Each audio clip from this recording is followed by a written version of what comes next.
Hello दोस्तों, आपका स्वागत है हमारे यूट्यूब चैनल में। ठंड काफ़ी बढ़ चुकी है। ठंड को ध्यान में रखते हुए आप लोग भी खुद को सेफ रखें और क्लास में प्रेजेंट रहें। जैसा कि आप लोग के लिए मैं हर वक्त कुछ ना कुछ करते रहता हूं, आपके लिए कुछ ना कुछ कंटेंट बनाते रहता हूं, तो कोशिश रहे कि आप लोग भी हमें पूरी तरह से सपोर्ट करें और हमें मोटिवेट करें, ताकि मैं आप लोग के लिए एक बेहतर कंटेंट बना सकूँ और आप लोग के लिए बेहतर तरीके से खुद में इम्प्रूव कर सकूं। तो आज का जो सेट है वो जवाहर नवोदय विद्यालय का सेट नंबर 6 है। तो सेट नंबर 6 को शुरू करते हैं। आज पहला क्वेश्चन जो है आज आपका पहला क्वेश्चन है, कुछ प्रॉब्लम हो रही है इसलिए। हाँ, तो चलिए क्वेश्चन आज का पहला है, राम और सीता के वर्तमान उम्र का अंतर 15 वर्ष है। राम और सीता जो है उसके वर्तमान उम्र का अंतर 15 वर्ष है। तो 5 वर्ष बाद उन दोनों को उम्र का योगफल जो है वो 75 वर्ष हो जाता है। तो सीता का वर्तमान उम्र निकाले। देखिए, वर्तमान में जो है दोनों का अंतर जो है वो 15 वर्ष दिया गया है और 5 वर्ष बाद का जो उम्र का योगफल है वो 75 दिया गया है। तो चलिए क्वेश्चन को सॉल्व करते हैं, ज़्यादा टाइम आप लोग का नहीं लेंगे हम। तो सबसे पहले क्या करते हैं, दोनों का उम्र मान लेते हैं, दोनों का अंतर दिया हुआ है। एक का मान लिए हम x, ठीक है, दूसरा का मान लेते हैं x माइनस 15, क्योंकि दोनों का अंतर दिया गया है। अब कहता है 5 वर्ष बाद दोनों का उम्र का योगफल 75 वर्ष है। अब देखिए, ये हम सीता को मान लिए या फिर राम को, उससे कोई मतलब नहीं है, हम दोनों में से किसी एक का मान सकते हैं। राम और सीता का अंतर दिया हुआ था 15। अगर ये राम का मानते हैं हम x वर्ष, तो सीता का क्या हो जाएगा, x माइनस 15 वर्ष। लिख दें,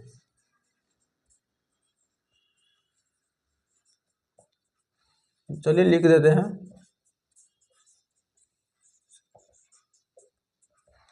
देखिए, ये है वर्तमान उम्र, ठीक है। अब प्रश्न से चलते हैं। प्रश्न से क्या बोला है, 5 वर्ष बाद के उम्र का योगफल कितना है, 75 वर्ष है।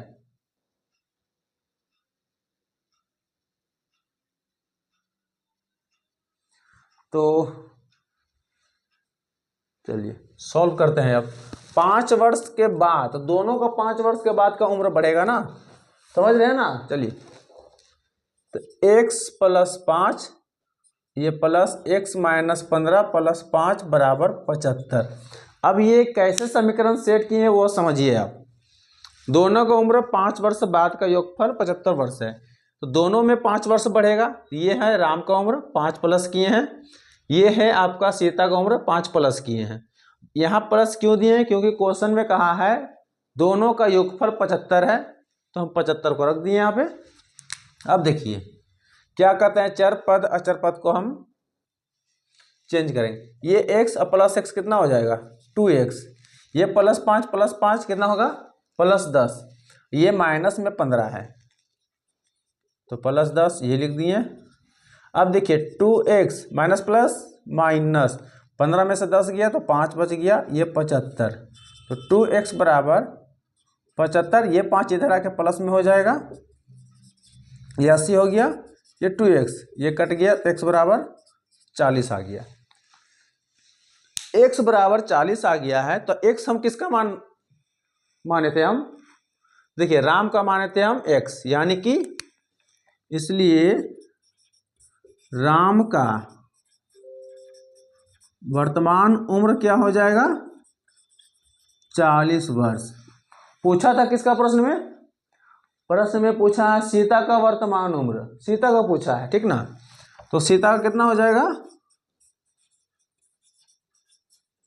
सीता का वर्तमान उम्र जो है वो हो जाता है x माइनस 15 माने थे, x का मान कितना आया है 40, तो हम 40 रखेंगे, माइनस 15 कर देंगे तो 25 वर्ष हो जाएगा। ये प्रश्न संख्या पहला सॉल्व हो गया है। आप अच्छा से देख ले, समझ ले, जहां भी दिक्कत लगे, जहां भी आपको समस्या लगे, आप हमें कमेंट करें। क्वेश्चन नंबर फर्स्ट का जो आंसर होगा वो 25 वर्ष होगा, ठीक है। आप बढ़िया से देख सकते हैं। चलिए अब अगला प्रश्न लेके चलते हैं। ये पहला प्रश्न था।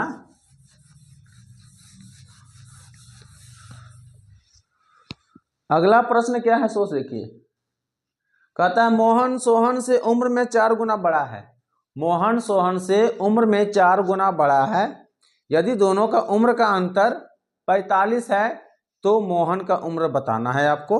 दोनों का अंतर कितना है? 45 है और मोहन जो है सोहन से 4 गुना बड़ा है। चलिए सॉल्व करते हैं प्रश्न को।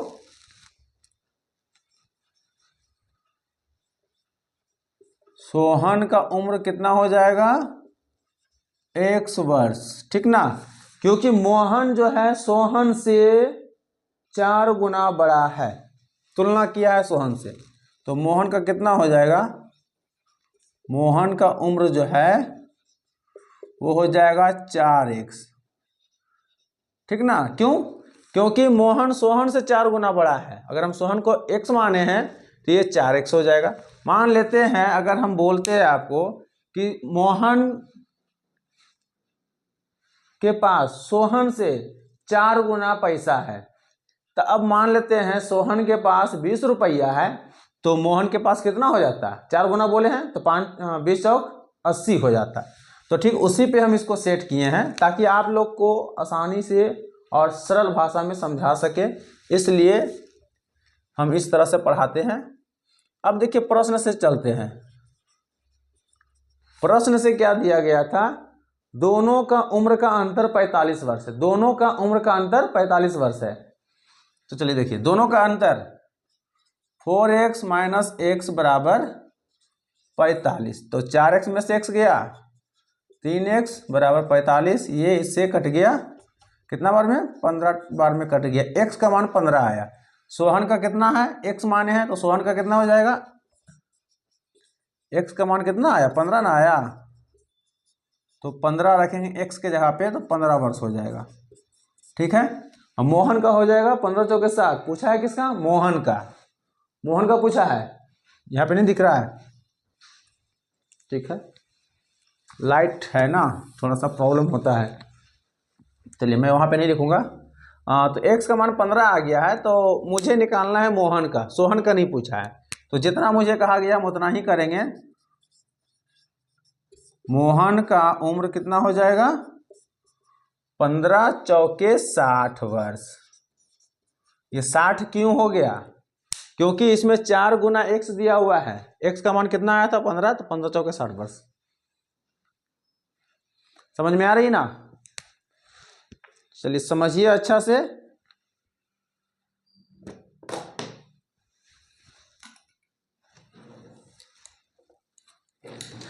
प्रश्न को हम सरल तरीका से समझेंगे और सबसे आसान भाषा में।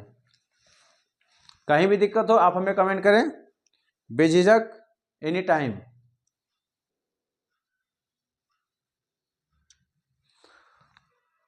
अगर आपको कोई भी दिक्कत हो प्रश्न बनाने में तो आप हमें कांटेक्ट कर सकते हैं हमारे टेलीग्राम चैनल के द्वारा, या फिर मेरा जो कांटेक्ट नंबर है आप उस पर हाई करके भेजिए टेलीग्राम पे, और जो भी समस्या है आप समस्या बताइए। क्लास 4, 5, 6, 7, 8, 9 और 10 इनके बीच में किसी भी क्लास का मैथ में कोई भी प्रॉब्लम हो आप हमें बेझिझक बताएं, हम उसका सॉल्यूशन अपने चैनल के माध्यम से आपको बताएंगे। चलिए अगला प्रश्न देखते हैं। यह प्रश्न संख्या 2 था। अब चलते हैं प्रश्न संख्या 3 में।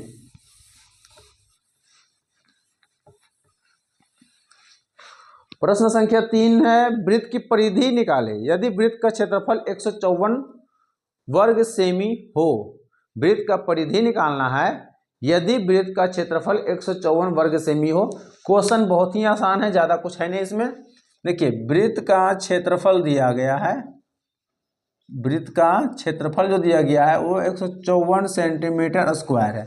इसका फॉर्मूला होता है पाई आर स्क्वायर, और ये मान हम रख दिए। पाई का मान कितना होता है? 22/7 होता है, याद रखिएगा हमेशा, ठीक है ना। एक पाई का मान जो होता है वो 22/7 होता है या 3.14 होता है, ठीक ना, इसको याद रखिएगा 3.14। अब देखिए r² बराबर 154 गुना 7/22, ये इधर जाके मल्टीप्लाई, ये 22 गुना में है, यहाँ के डिवाइड, 22 सते 54, r² का वैल्यू कितना आ गया 49, तो r का वैल्यू इसका मान हो जाएगा 7 सेंटीमीटर। फिर से नहीं, सॉरी, r² बराबर जो हो गया वो 49, 7 सते 49, तो r बराबर √49 का वैल्यू 7 सेंटीमीटर आ गया। पूछा है वृत्त का परिधि, तो इसलिए वृत्त का परिधि जो होता है 2πr होता है, ठीक, 2 का 2, पाई का मान 22/7, r का मान 7। क्लियर है? तो ये 7 से 7 कैंसिल हो गया, 44 सेंटीमीटर आंसर। इसका भी आंसर आ गया है। आप रेगुलर प्रैक्टिस करते रहें, हमारे चैनल और हमारे यूट्यूब चैनल को सब्सक्राइब करें, जितना ज़्यादा हो सके इसे अपने दोस्तों में, अपने रिश्तेदारों में जो बच्चे पढ़ाई कर रहे हैं उनके बीच शेयर करें, और जो कमज़ोर विद्यार्थी हैं खास करके स्पेशली वो बच्चे पे मेरा ज़्यादा फोकस रहता है, जो मैथ को समझ नहीं पा रहे हैं उनके लिए मेरा जो होता है ज़्यादा एफर्ट लगाया जाता है मेरे द्वारा, ताकि वो मैथ में अपनी कमजोरी को मजबूत बना सके। चलिए क्वेश्चन नंबर 3 तो सॉल्व हो गया। अब क्वेश्चन नंबर 4 में देखिए क्या है, 35 डिग्री का अनुपूरक कोण क्या होगा। सबसे पहले तो मुझे ये पता करना है कि आखिर अनुपूरक है क्या। तो देखिए अनुपूरक कोण का योग जो होता है वो 90 डिग्री होता है। जब दो कोण का मान 90 डिग्री हो तो वो क्या कहलाते हैं, अनुपूरक कोण कहलाते हैं। समझे बात को? जब दो कोण मान लेते हैं, अगर कोई कोण ए है, ठीक है, ये 60 डिग्री है, दूसरा कोण बी है, ये 40 डिग्री है। अब इन दोनों का योगफल करने पे 100 डिग्री होता है। ये आपस में कभी भी अनुपूरक कोण नहीं बनेंगे। क्या समझे? ये कभी नहीं बनेंगे। वैसे दो कोण का मान जो 90 डिग्री के पास हो, मतलब 90 डिग्री हो, वो कोण क्या कहलाता है, आपस में अनुपूरक कोण कहलाता है। अब यहाँ 40 नहीं, यहाँ 30 होता, तो वो क्या होता, दोनों का योगफल 90 आता, तो अनुपूरक कोण होता। इसको याद कर लीजिएगा, जब दो कोण का मान 90 डिग्री हो तो वो क्या कहलाते हैं, अनुपूरक कोण कहलाते हैं। जैसा क्वेश्चन में दिया गया है 35 डिग्री का अनुपूरक कोण क्या होता है। आइए इसको सॉल्व करते हैं। देखिए एक कोण का मान दिया गया है, हमको पता है x + y बराबर 90 डिग्री, ठीक है। अब इसमें एक कोण का मान दिया गया है 35 डिग्री, दूसरा कोण हमें नहीं पता है, हमें वही ज्ञात करना है। तो 90 - 35, ठीक है, तो ये आ जाएगा आपका 55 डिग्री, यानी कि 35 डिग्री का अनुपूरक कोण कितना हो जाएगा, 55 डिग्री हो जाएगा। ये आपका राइट आंसर हो गया। समझ में आ गया? चलिए कोई बात नहीं, समझ में आ जाएगा, बहुत ही आसान क्वेश्चन था। क्वेश्चन में किसी भी तरह का प्रॉब्लम हो, आप बेझिझक हमें ज्वाइन करें, हमारे यूट्यूब चैनल के माध्यम से, हमारे टेलीग्राम चैनल के माध्यम से, जिस माध्यम से आपको जुड़ना है जुड़ सकते हैं। क्वेश्चन नंबर 5 है, 75 डिग्री का संपूरक कोण क्या होगा। 75 डिग्री का संपूरक कोण क्या होगा। तो अब देखिए वो था अनुपूरक कोण, अब जो क्वेश्चन है वो है संपूरक कोण। तो संपूरक कोण वैसा कोण होता है जिसका मान, मतलब जिससे दो कोण का मान 180 डिग्री हो जाए, वो होता है आपस में संपूरक कोण।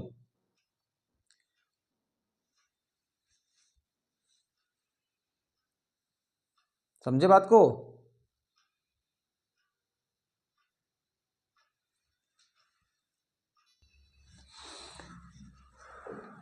चलिए कितना बोले हम, जब दो कोण का मान 180 डिग्री हो तो क्या कहलाते हैं, संपूरक कोण कहलाते हैं।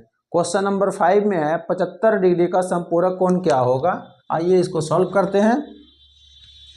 देखिए दो कोण का योग कितना बोले हैं 180 डिग्री। तब समपूरक कोण होता है जिसमें पहला कोण दिया गया है 75 डिग्री का दिया गया है, दूसरा कोण हमें निकालना है।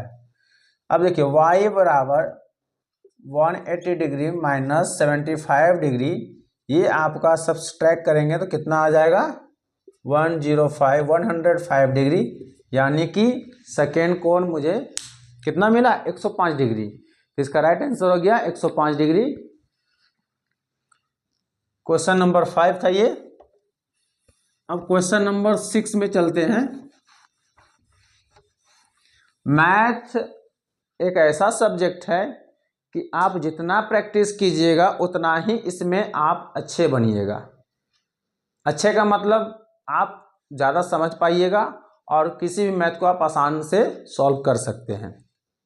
क्वेश्चन नंबर 6 है, दो समपूरक कोण का अंतर 28 डिग्री है तो बड़े कोण की माप निकालें। देखिए क्वेश्चन उसी से रिलेटेड है, इससे पहले का जो क्वेश्चन था उसी से रिलेटेड है। कहता है दो समपूरक कोण का अंतर 28 डिग्री है तो बड़े कोण का मान निकालना है। अभी हम आपको बताए थे क्या कि दो समपूरक कोण तब होता है जब उस दोनों कोण को जोड़ करके 180 आता है। अब देखिए अंतर 28 दिया हुआ है, माना कि पहला कोण जो है वो x डिग्री है, ठीक है। दूसरा कोण जो हो जाएगा कितना बोला है 28 का अंतर है, 28 डिग्री का अंतर है, यानी कि दूसरा जो हो जाएगा वो x माइनस 28 डिग्री हो जाएगा, ठीक ना। तब देखिए हमें पहले से पता था कि दो कोण का मान 180 डिग्री होता है तब जाके वो क्या होता है समपूरक कोण होता है। पहला कोण ये है, दूसरा ये है, दोनों का योग कर देंगे, ये हो जाएगा आपका 180, ठीक है। वो x प्लस एक्स कितना हो जाएगा 2x, ये 180, ये प्लस में इधर आएगा, ठीक ना। अब देखिए 2x बराबर 208 डिग्री होगा, 2 से कट गया, x बराबर 104 डिग्री। अब देखिए पहला कोण कितना माने थे x, तो इसका मान तो मिल गया मुझे 104 डिग्री। दूसरा कोण x माइनस 28 है, तो दूसरा कोण में x माइनस 28 करेंगे तो 104 में से 28 जाएगा तो कितना बच जाएगा आपका 76। पूछा था बड़ा कोण क्या होगा, बड़ा कोण का मान पूछा है तो बड़ा कोण का मान कितना होगा 104 डिग्री होगा, यानी कि पहला कोण, इसलिए बड़ा कोण बराबर 104 डिग्री, ठीक है। क्योंकि दूसरा कोण तो छोटा होगा ना, x माइनस 28 है, x का वैल्यू आया 104, अगर हम इस पे रखते हैं 104, 28 को घटाएंगे तो कितना आएगा 76, जो कि 104 और 76 में बड़ा कौन होता है 104।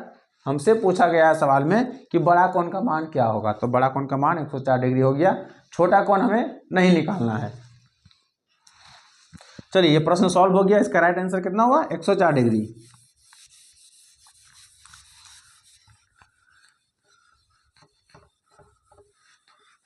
चलिए अगला प्रश्न देखते हैं क्या कहता है प्रश्न। प्रश्न का आंसर प्रश्न में ही छुपा होता है, बशर्ते हमें पता होना चाहिए कि इसे कैसे हल करेंगे। क्वेश्चन नंबर 7, यदि किसी त्रिभुज के कोणों का अनुपात 4:3:2 है तो सबसे छोटी कोण का मान निकालें। अब देखिए यहाँ पे त्रिभुज में 3 कोण होता है, त्रिभुज के तीनों कोण का योग कितना होता है 180 डिग्री होता है। आप सबको पता ही होगा, नहीं पता है तो इसे नोट कर ले, तीनों कोण का मान कितना होता है, त्रिभुज के तीनों कोण का मान जो होता है वो 180 डिग्री होता है।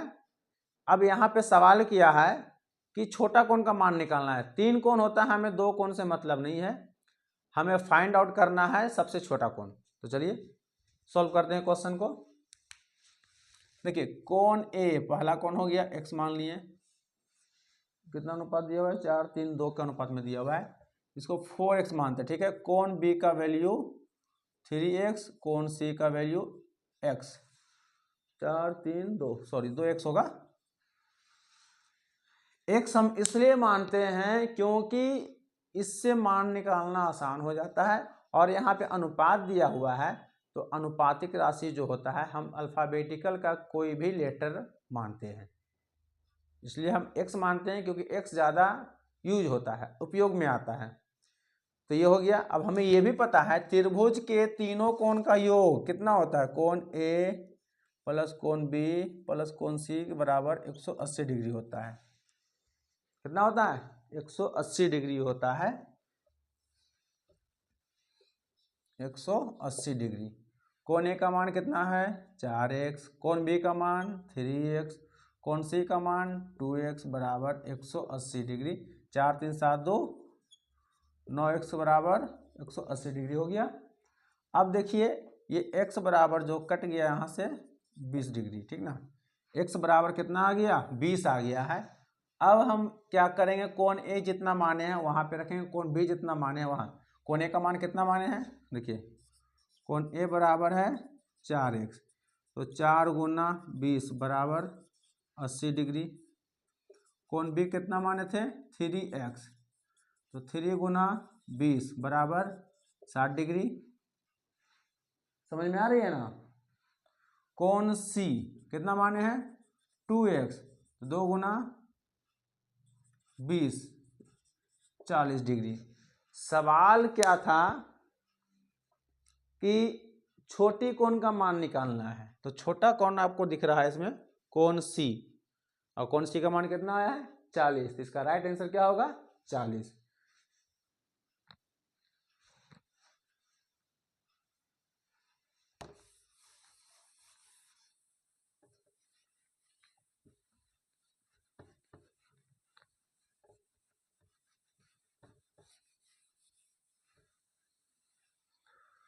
क्वेश्चन नंबर 7 तो सॉल्व हो गया। अब क्वेश्चन नंबर 8 है। क्वेश्चन नंबर 8 में है एक त्रिभुज के दो भुजा समान है तथा तीसरी भुजा के सामने का कोण 70 डिग्री है, तो दो अन्य कोण का मान ज्ञात करें। देखिए दो भुजा जो है इसका क्या है बराबर है, तीसरे भुजा के सामने का कोण कितना है 70 डिग्री है, तो दो अन्य कोण जो बच गया उसको हमको क्या करना है पता करना है कितना है। तो चलिए शुरू करते हैं इसका हल। सबसे पहले तो दो भुजा बराबर दिया गया है, तो मान लेते हैं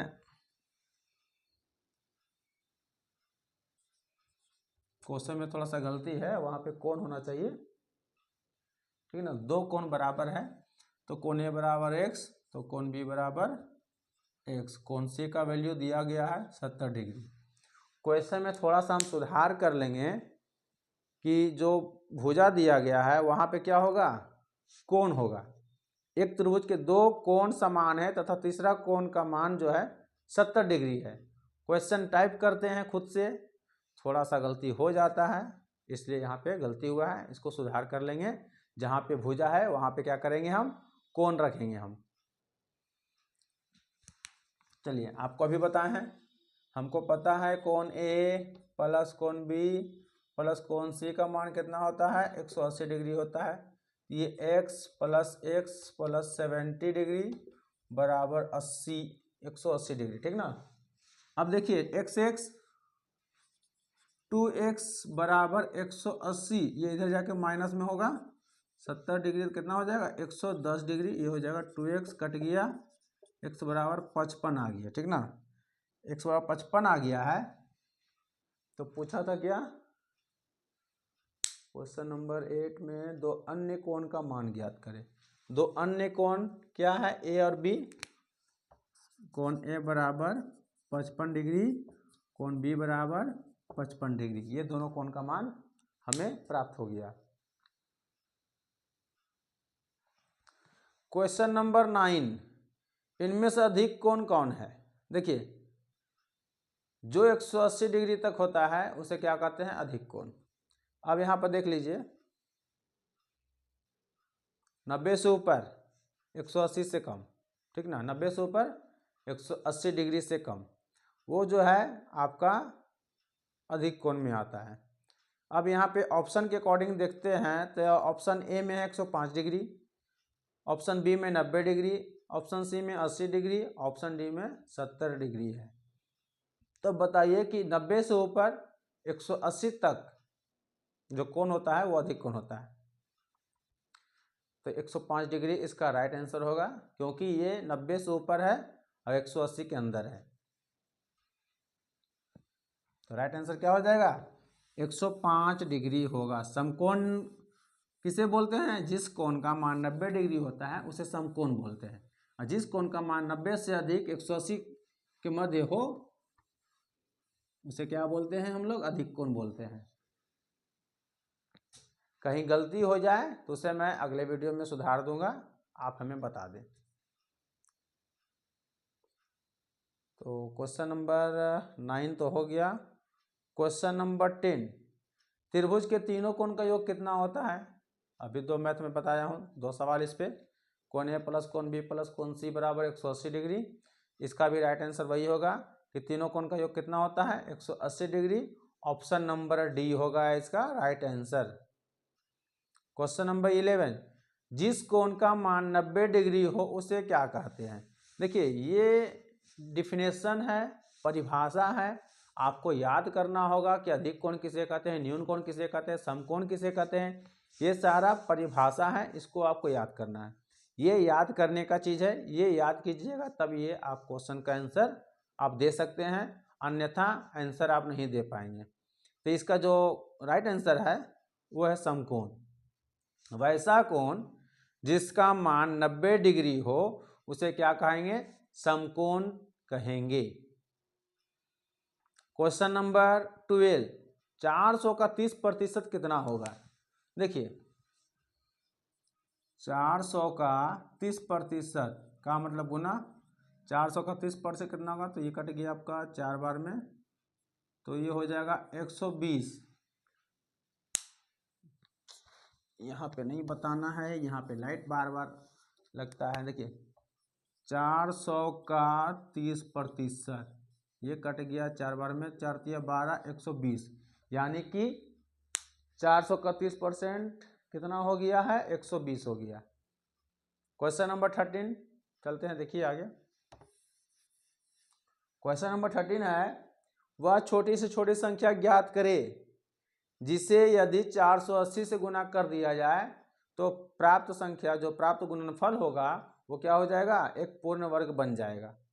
तो अब सवाल ये है कि 480 को हम कितना से गुना करें कि वो परिपूर्ण वर्ग बन जाए।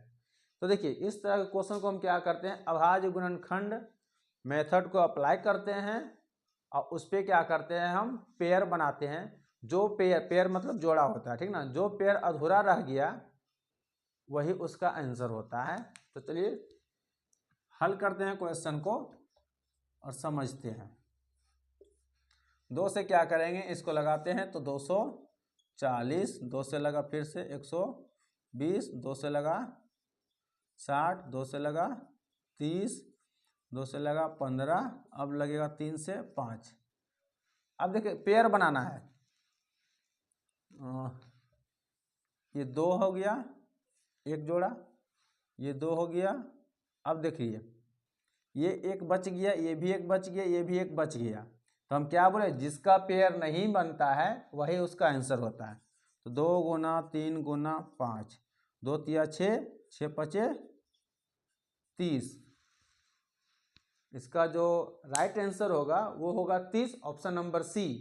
देखिए 2 यहाँ पेयर में है, 2 यहाँ पेयर में है, लेकिन यहाँ क्या हो गया? पेयर में नहीं है 2, पेयर में 3 भी नहीं है, पेयर में 5 भी नहीं है। और अभी हम बताएं आपको कि जिसका पेयर बच जाए वही इसका आंसर होता है।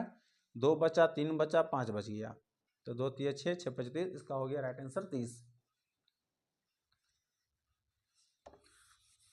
कॉम्पिटिटिव एग्जाम में आपको लॉन्ग मेथड अप्लाई नहीं करना है, जितना शॉर्ट करके चल सकते हैं। आपका टाइम क्या होगा? बचेगा, और कम टाइम में आप ज़्यादा क्वेश्चन सॉल्व कर पाएंगे, इसलिए जितना शॉर्ट हो सके। क्वेश्चन नंबर 14, एक विद्यार्थी 5 पैसे के कितने सिक्के प्रतिदिन जमा करे कि सिक्कों की संख्या, दिनों की संख्या बराबर हो और कुल धन जो है वो 92.5 रुपया जमा हो।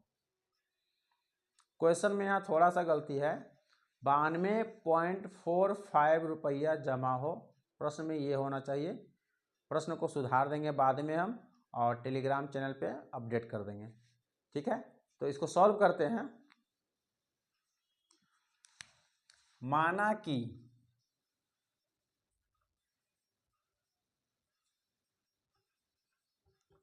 सिक्कों की संख्या बराबर x, दिनों की संख्या बराबर x। क्या कहा, जितना सिक्का एक दिन में जमा करता है उतना दिनों की संख्या के बराबर है। मान लेते हैं हम एक दिन में 8 सिक्का जमा करते हैं, तो हम कितना दिन तक जमा करेंगे, 8 दिन तक। अगर हम 20 सिक्का जमा करते हैं तो कितना दिन तक जमा करेंगे, 20 दिन तक। ऐसा नहीं कि 15 दिन या 12 दिन जमा, जितना सिक्का एक दिन में रखेंगे उतना दिन तक हमको जमा करना है। इसलिए हम क्या किए कि सिक्कों की संख्या x माने तो दिनों की संख्या भी हम x मानेंगे, क्योंकि ये सवाल में दिया गया है।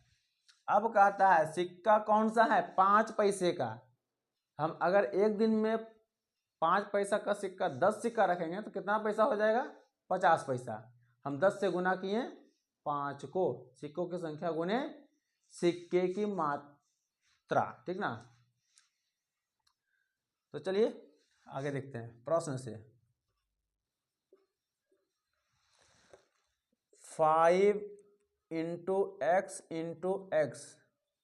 92.45, ठीक। अब ये 5 क्यों आया, क्योंकि सिक्के जो है वो 5 का है। ये एक दिन का सिक्का संख्या है, एक दिन में कितना सिक्का रखते हैं वो है, कितना दिन तक रखे ये वो है। अब क्या करेंगे, 5x² बराबर, ये पैसा है 5 पैसे के सिक्का, तो इधर रुपया दिया गया है, इसको भी हम क्या करेंगे, पैसा में बदलेंगे। पैसा में बदलने के लिए क्या करते हैं, रुपया को 100 से गुना करते हैं। अब 100 से तो गुना कर दिए, बट सवाल ये है कि 100 बट्टा में क्यों आया, ये दशमलव में था, दशमलव को हटाएं तो बट्टा में 100 आया। 100 क्यों आया, क्योंकि दशमलव के बाद 2 अंक है, इसलिए 2 जीरो, ये कट गया। समझ में आ रही है ना। 5x² बराबर 92.45। अब x स्क्वायर बराबर, ये देखिए 5 से कट जाता है, 5 एकम 5, हाथ में रहा 4, 2 पैंचा लिए 42, तो 5 8 40, बच गया 2, 4 पैंचा लिए तो 24, तो 5 चौके 20, 24 और 5 नमा 45। अब इसको अगर हम अंडर रूट करते हैं 1849 को, तो x बराबर जो होता है वो 43 होता है। इसका मतलब हो गया कि जो विद्यार्थी सिक्का जमा कर रहा था 5 पैसे का सिक्का, वो एक दिन में 43 सिक्का जमा करता था। और कितना दिन के लिए, 43 दिन के लिए, क्योंकि सवाल में दोनों बराबर है, सिक्कों की संख्या और दिनों की संख्या क्या है, बराबर है। तो जितना सिक्का की संख्या है उतने दिनों की संख्या आएगा। और सवाल में पूछा है क्या, कितने सिक्के प्रतिदिन जमा करें, तो 43 हो गया इसका आंसर। प्रतिदिन वह 43 सिक्के जमा करता है। क्वेश्चन नंबर ये 14 था। अब क्वेश्चन नंबर लास्ट है।